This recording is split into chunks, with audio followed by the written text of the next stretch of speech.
வணக்கம். இன்றைக்கி நம்ம பார்க்க போகிறது கார்லிக் சாஸ் உருளைக்கிழங்கு. வாங்க இது எப்படி பண்ணுறதுன்னு பார்க்கலாம். இதுக்கு நம்ம ஒரு 10 சின்ன சைஸ் உருளைக்கிழங்கு எடுத்து பாயில் பண்ணி வச்சுக்கணும்.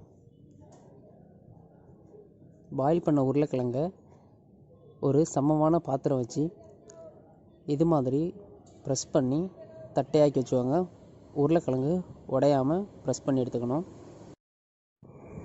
இந்த மாதிரி ப்ரெஸ் பண்ணி எடுத்ததுக்கப்புறமா ஒரு தவாவில் கொஞ்சமாக எண்ணெய் சேர்த்துக்கலாம். ஒரு 2 ஸ்பூன் அளவு எண்ணெய் சேர்த்துட்டு நம்ம வச்சுருந்த உருளைக்கிழங்கு எல்லாத்தையும் ஒன்று ஒன்றா போட்டு எடுத்துக்கலாம். அதில் இந்த மாதிரி போட்டு நல்லா கோல்டன் ப்ரௌன் ஆகிற வரைக்கும் நம்ம வெயிட் பண்ணிக்கலாம்.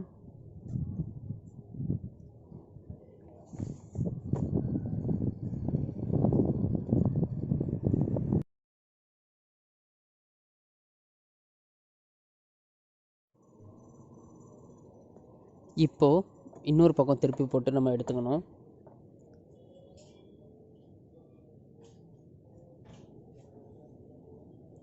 பொறுமையாக போட்டு எடுத்துக்கோங்க, இல்லைன்னா வேக வச்ச உருளைக்கிழங்கு எல்லாமே உடஞ்சி போயிடும்.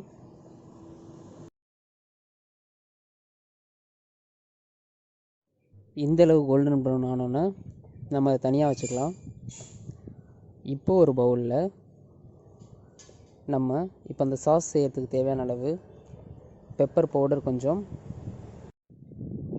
அதுக்கப்புறமா 1 டீஸ்பூன் தனி மிளகாய்த்தூள்,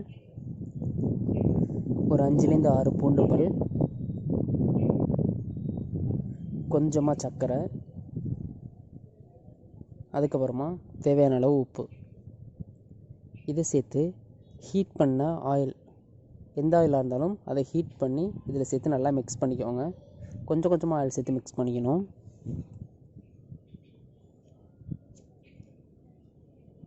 அவ்வளோதான், நம்ம சாஸ் ரெடி ஆயிடுச்சு. இதை நம்ம ஆல்ரெடி நம்ம பொரிச்சு வச்சுருக்கோம் இல்லையா உருளைக்கிழங்கு,